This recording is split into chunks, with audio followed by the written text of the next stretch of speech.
안녕, 민규쌤입니다. 자, 이번에는 두 번째 시간이고요. 지난 영상에서 근대화 정책, 그러니까 처음에 사절단을 파견한 것들, 그리고 초반에 개화 정책들 살펴봤으니까, 이제는 그 개화 정책을 추진하는 과정에서 등장한 개화파, 어떻게 형성되고 나중에 어떻게 나뉘었는가, 그리고 그 개화 정책을 반대하는 세력들도 있었겠죠.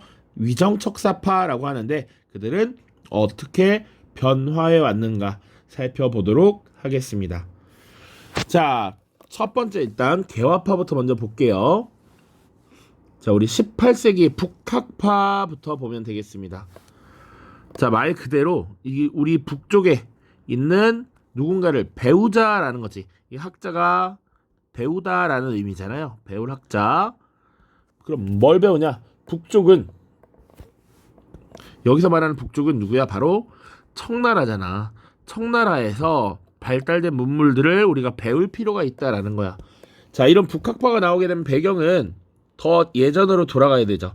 1636년 우리 인조라고 하는 왕 때 후금이 나라 이름을 청나라로 바꾸고 사대를 요구했습니다. 군신관계를 요구했는데 이것을 거부하면서 전쟁이 발생했지. 그것이 병자호란이었고, 이 병자호란에서 이 청나라의 어마어마한 군사력, 이것에 압도당했어 사실. 그래서 우리가 임금이 3번 절하고 9번 머리를 조아리는 굴욕을 당하기도 했고요. 그리고 왕자들과 신하들, 백성들이 막 끌려갔습니다. 자, 그 이후에 인조 다음의 왕이 누구야? 바로 효종때였고, 그래서 이 효종때를 중심으로 한 17세기에는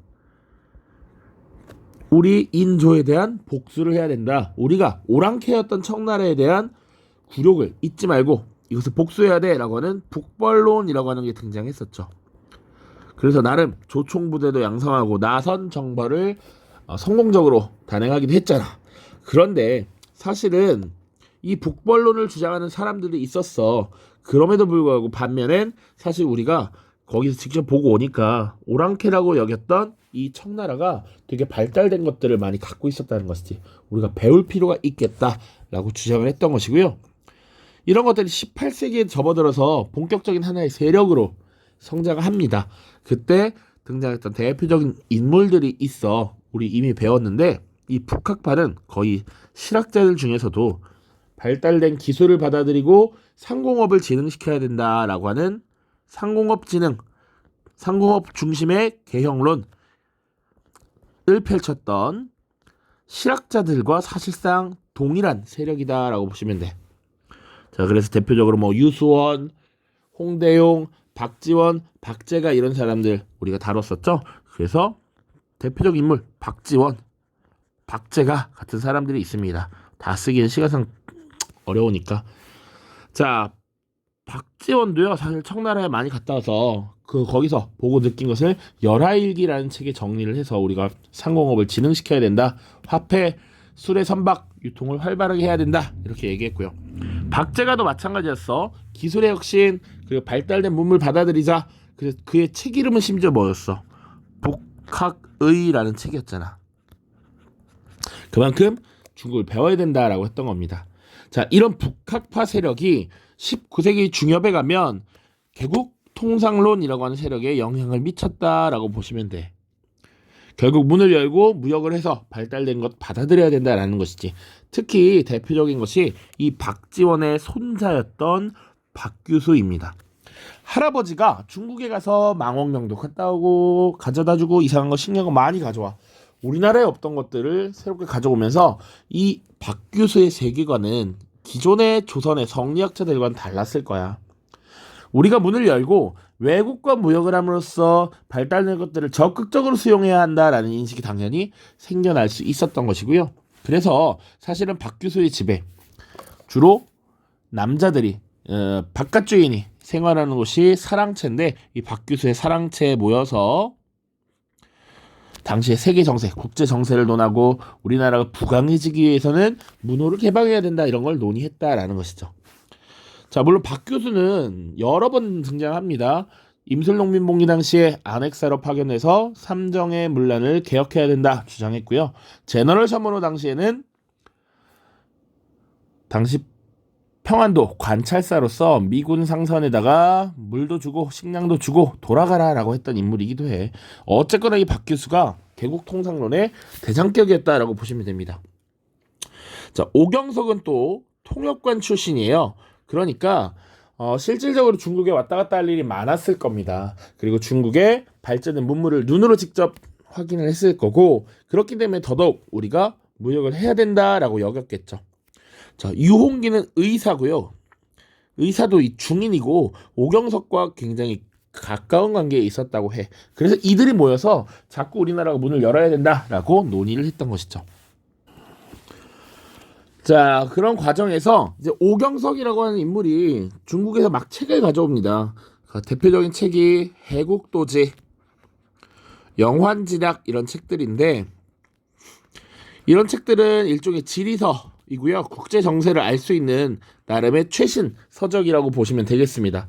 이런 지리서들을 가져오면서 세상의 중심이 더 이상 중국이 아니고 우리가 문호를 개방하고 계속 지속적인 교류를 통해서 우리가 이 국제 질서에 편입되어야 한다라는 이야기를 하는 것이죠. 1860년대입니다. 자, 이런 개국 통상론을 주장했던 배경, 당시 상황, 서양의 제국주의 세력이 모양이 이상한 배, 이 양선을 몰고 와서 자꾸 통상 요구를 했기 때문이지. 자, 그 다음 1870년대로 넘어갑시다. 자, 이 개국 통상론자들에게 영향을 받았던 것이 바로 개화파 세력입니다. 개화라고 하는 건 문물, 제도, 사상 이런 것들을 변혁하자라는 것이고, 당시 상황은 1860년대만 하더라도 흥선대원군이 집권한 시기였어. 자, 그러다 보니 이 흥선대원군은 통상, 수교, 거부 정책을 펼쳤죠. 근데 1873년에 이 흥선대원군이 하야해, 하야. 그리고 고종이 직접 정치를 했고요. 고종의 왕비였던 민씨 세력이 정권을 주도하면서 당시 정책이 변화할 수 있었다. 그리고 대외적으로는 운요 사건이 발생하면서 어쩔 수 없이 지금 개항을 할 수밖에 없는 상황이 마련되었다라는 것이죠. 자, 이런 상황에서 등장했던 정치 세력이 개화파입니다. 자, 이 개화파들은 사실은 처음에는 나뉘지 않고 하나의 세력으로 붙어 있었다라고 보시면 돼요. 그런데 이들이 나중에 분화합니다. 왜냐? 강화도 조약을 체결하면서 이제 우리가 나름의 개화 정책을 추진하게 되지. 자, 그래서 우리 개화 정책 지난 영상에서 다뤘잖아. 그래서 개화 정책을 총괄하는 통리기무하문 이런 거 설치하고요. 그리고 신식군대, 별기군을 창설하지. 그리고 구식군대의 5군영을 2영으로 통합해. 그 과정에서 사실은 신식부대와 구식군인 간의 차별이 문제가 돼서 이모군란이라고 하는 사건이 또 발생을 합니다. 아직 이모군란 다루지 않았지만 흐름상 지금 이 정도는 이해를 하고 있어야 된다. 자, 그쵸? 자, 그래서 지금 80년대 쭉 보면 개화 정책을 추진하고 있지.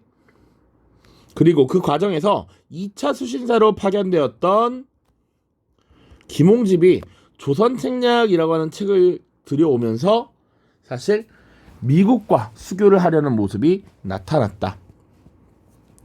자, 무튼 지금 요런 분위기야. 개화 정책 추진하고 있고 미국과 교류를 시작하려고 하고 있고, 그러다가 갑자기 구식군인을 반란 이모군란이 빵 일어났어.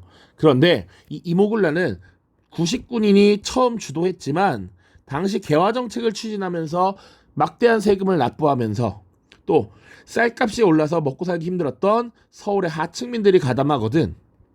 그러다 보니 이 이모군란이 사이즈가 커져버리고 우리 힘으로 막지 못합니다. 그래서 도움을 줬던 게 청나라야. 청나라가 뭐 자원봉사자도 아니고 군대를 직접 파견했는데 대가를 얻어야겠죠. 그래서 청나라가 열심히 간섭을 하기 시작합니다. 이때부터 개화파가 나뉘기 시작해.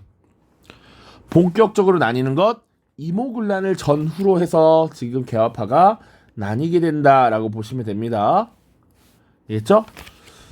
자, 그래서 내용을 보시면 이모군란 이후에 청나라에 대한 태도, 그리고 개화 방법에 노선 차이 그리고 개화의 속도 차이 이런 것들이 개화파가 나뉘게 되는 배경이 됩니다. 크게 두 세력으로 나뉘지 온건개화파와 급진개화파이고요. 말 그대로 온건개화파는 온건한 성향이야 점진적 개혁을 추진합니다.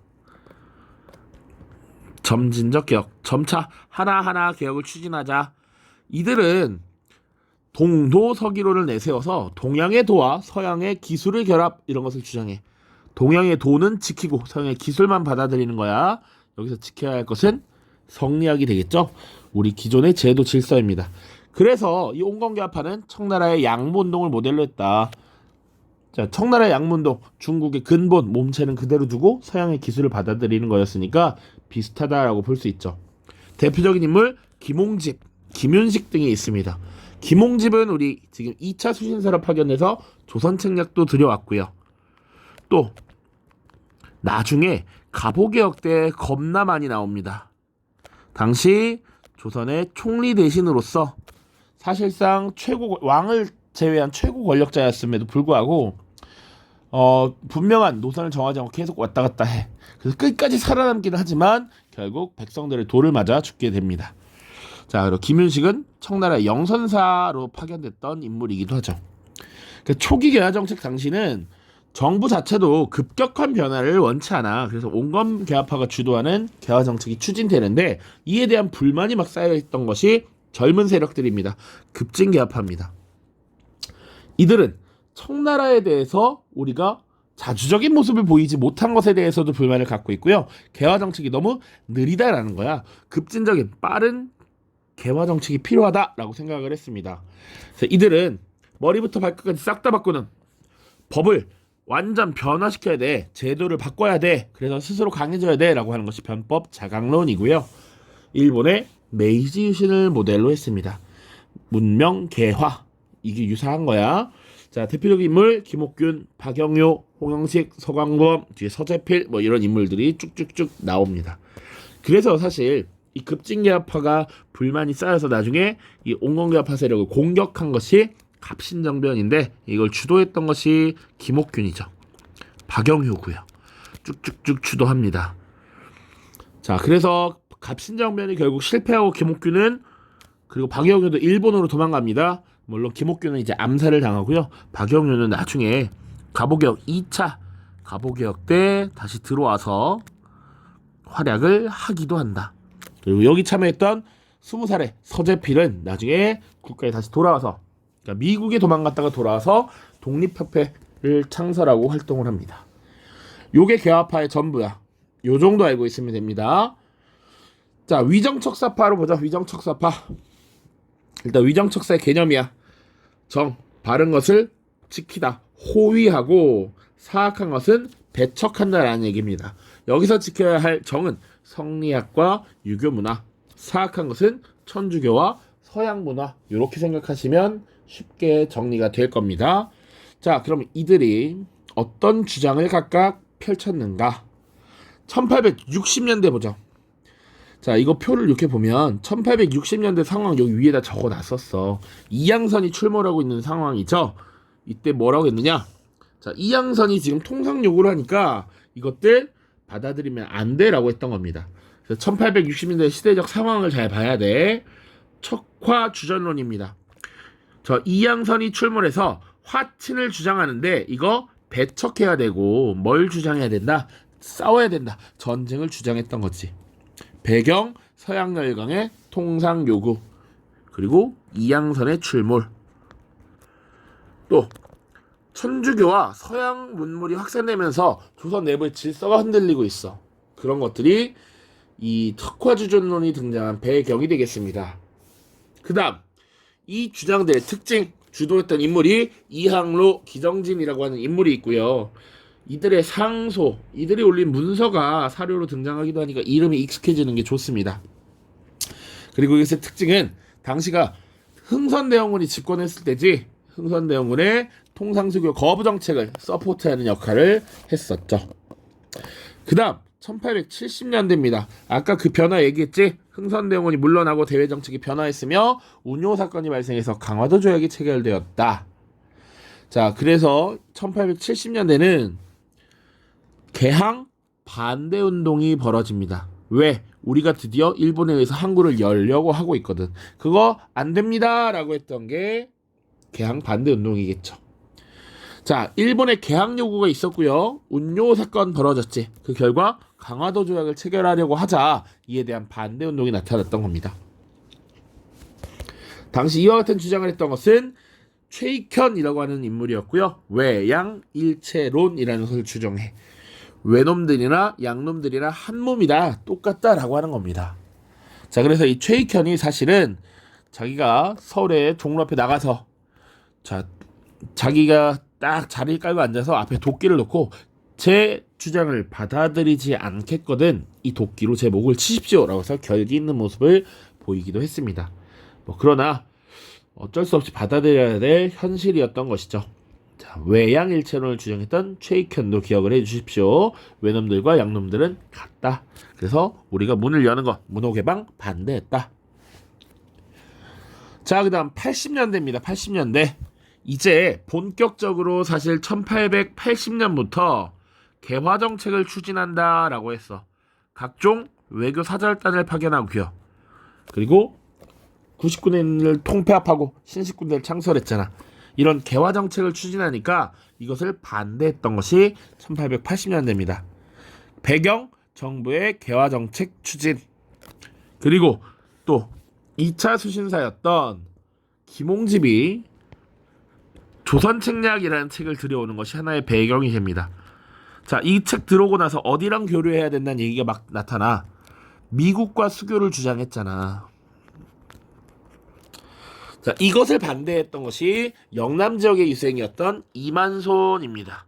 그래서 이만손이 주도해서 야, 미국은 우리랑 아는 나라도 아니고 러시아도 사실은 뭐 여타부탈 가타부탈 뭐 관계도 없는데 괜히 러시아를 막는다고 해서 자극할 필요도 없고 쓸데없이 미국이랑 관계를 더 맺을 필요도 없다 라고 하면서 미국과의 수교를 반대하는 영남 지역의 유생 10,000명에게 서명을 받은 상소였습니다. 이것을 영남만인소라고 해. 이만손 주도의 영남만인소. 결론은 개화정책 하지 말자, 미국과 교류하지 말자, 이런 얘기였습니다. 자, 그리고 1890년대는 사실은 우리가 아직 다루지는 않았지만 우리가 청나라, 일본, 미국 말고도 여러 나라와 교역을 하게 되면서 각 나라들에게 여러 가지 이권을 막 주기 시작해. 그래서 이 시기에는 여러 강력한 나라들의 이권 쟁탈이 심화되던 시기였고요. 심지어는 일본의 침략 의혹이 본격화되지. 일본의 침략 야욕이 본격화돼.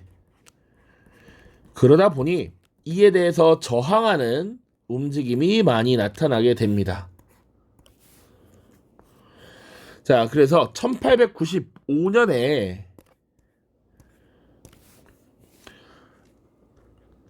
을미사변이라고 하는 사건이 발생합니다. 당시 일본이 우리의 왕비 명성황후 민씨를 시해한 사건이죠.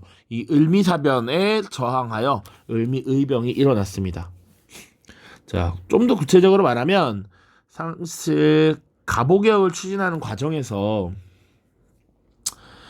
일본의 영향력이 강해지니까 왕비였던 민씨가 사실은 러시아 세력을 끌어들여서 일본을 좀 견제하려고 해. 그러니까 일본은 명성황후 민씨가 방해가 될 것을 우려해서 제거합니다. 그리고 나서 사실은 바로 을미개혁이라고 하는 조치를 단행하는데 위생상의 문제를 들어서 그동안 조선인들이 열심히 길러서 상투를 틀어온 머리를 자르라는 단발령 조치를 내리지. 이거에 대한 반발로 을미의병이라는 게 나타나. 그러니까 지금 정의를 위해서 싸우는 병사들이 일어난 거야.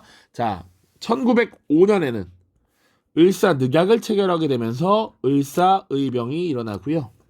1907년에는 한일신협약을 체결하면서 정미의병이 발생하죠. 그래서 우리 의병의 투쟁들, 이 변천도 다시 한번 하나의 주제로 다룰 겁니다. 자, 그래서 의병, 이것을 전기의병, 중기의병, 후기의병 이렇게 나누기도 하는데 이런 의병 투쟁들이 1890년대 이후에 위정척사 사상으로부터 연계되었다. 이렇게 기억을 하시면 되겠습니다. 자, 많은 내용이었는데요. 오늘도 고생 많으셨고요. 다음 영상에서는 이모군란, 갑신정변 그 이후에 이런 것들 보도록 하겠습니다. 교과서 보지 않았네요. 교과서 잠깐만 보고 끝내겠습니다. 자, 일단 교과서 102쪽입니다. 교과서 102쪽. 위정척사운동의 전개가 먼저 나와 있습니다. 자, 그래서 19세기 후반 보수적인 양반 유생들은 성리학적 사회질서를 지켜야 한다는 위정척사운동을 전개하였습니다. 1860년대에 천주교가 퍼지고 서구여성이 무력을 앞세워서 통상을 요구하자 이항로, 기정진 등이 척화 주전론 내세웠고요. 1870년대 강화도 조약의 체결 무렵에 최익현 등이 외양 일체론을 내세우면서 개항 요구에 반대했습니다. 1860년대 통상반대 척화 주전론, 1870년대 외양일체론 개항 반대, 1880년대 조선侵略의 유포 이만소를 중심으로 한 영남 만인소 개화정책 및 미국과의 수교 반대, 이런 것들이 지금 변화됐다. 60년대, 70년대, 80년대, 그리고 1890년대 이후에는 항일 의병운동으로 이어졌지만 여전히 양반 중심으로 변화를 깨닫지 못하고 받아들이지 않으려는 성리학적 질서 유지라는 한계를 가지고 있다. 자, 위정척사 운동의 흐름입니다. 1860년대, 70년대, 80년대 쭉 봐야겠죠? 1860년대, 1870년대, 1880년대라는 얘기야. 각각의 자료 읽어보시면 내용이 어렵지 않습니다. 한번 읽어보시고요. 그리고 이걸 주장했던 인물들 이항로, 최익현, 영남 만인소 이런 내용들 볼 수 있습니다. 자, 조금 더 깊이 보자면 내용 그냥 중요한 부분 체크만 좀 하겠습니다. 자, 서양인을 공격해야 한다는 주장이 내 나라 쪽 사람의 주장이다. 우리는 싸우자고 주장해야 된다. 척화 주전론이고요. 개항 반대 운동에서는 비록 외인들이라고 하나 실은 서양의 적이옵니다. 외양 일체론 이야기하고 있고요. 개화반대 미국을 끌어들일 경우에 문제가 생긴다. 영남 만인소입니다. 자, 이모군란 말고 개화파의 분화 볼 겁니다. 선생님이 지금 교과서 순서를 조금 재구성해서 이야기를 하는 거니까 잘 보셔야 해. 자, 지금 104쪽입니다. 개화파의 분화. 자, 개화파의 형성과 분화 여기 쭉 나와 있죠. 자, 최초의 북학사상. 우리 다 배웠던 인물들 실학자들이잖아. 주로 박지원, 홍대영, 박재가, 이덕무. 자, 실학자들이 대부분이다. 상공업 중심 개혁론자들이 많죠. 이들이 개국 통상론자들에게 영향을 미쳤고 이들이 개화파가 되었다. 그리고 급진개화파와 온건개화파로 나뉘게 되었죠. 자, 개화파의 분화라고 하는 것은 보통 이모군란 이후로 봅니다. 이모군란 이후 청해 간섭이 심해지자 개화정책의 추진 방법과 외교의 방향을 놓고 개화파의 입장이 틀렸다. 김윤식, 김홍집, 어윤중 등의 온건개화파는 청의 양문운동을 본받아서 유교 질서를 지키며 서양의 과학기술을 수용하자는 동도서기론 주장했고요. 이들은 청과 전통적인 우호관계 유지해야 된다라고 했어. 반면 김옥균, 박영효, 홍영식 등 급진개화파는 문명개화론을 내세운 일본의 메이지 유신을 본받아서 기술뿐만 아니라 사상, 제도까지 받아들이자라고 했습니다. 그리고 중요한 것 중에 하나야. 청나라의 내정 간섭에서도 벗어나야 한다라고 주장을 했어요. 자, 이 개혁 내용도 조금 뒤에 볼 텐데, 다음 영상에서 볼 텐데, 급진개화파는 방문국을 설치해서 최초의 신문 한성순보 창간했고요. 각종 제도 정비 도입에 앞섰습니다. 그러나 청나라의 내정 간섭과 민씨 정권의 친청 정책으로 제대로 추진되지 못했어. 한편 개화 정책을 추진하는 과정에서 많은 돈이 필요했습니다. 민씨 정권과 멜렌도르프는 재정난을 해결하기 위해 당 5전을 발행하려 하였고요. 이런 것들이 물가 인상 등 되게 안 좋은 영향을 미칠 것이다 라고 해서 김옥균이 이걸 반대하면서 개혁 자금을 마련하기 위해 일본에게서 돈을 빌리려고 했습니다. 그러나 차관 교섭, 돈을 빌리려는 협상이 실패로 끝나면서 정치적 입지가 좁아졌고 이것이 나중에 급진개화파의 정치적 변란인 갑신정변으로 이어집니다. 갑신정변. 1884년 바로 다음 영상에서 다룰 주제입니다. 자, 그래서 급진계합파의 차광교섭이 실패하다. 이거는 읽어보시면 되겠습니다.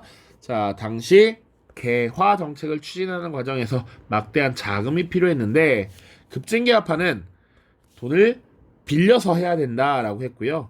온건계합파는 당 5전을 발행하면 된다라고 주장을 했던 것이지. 당시에 청나라가 파견한 멜렌도르프라고 하는 인물이 재정 고문으로서 역할을 수행했는데 이런 것들을 주장을 했었습니다. 됐죠? 자, 여기서 마무리 짓고요. 다음 영상에서 만나겠습니다. 안녕.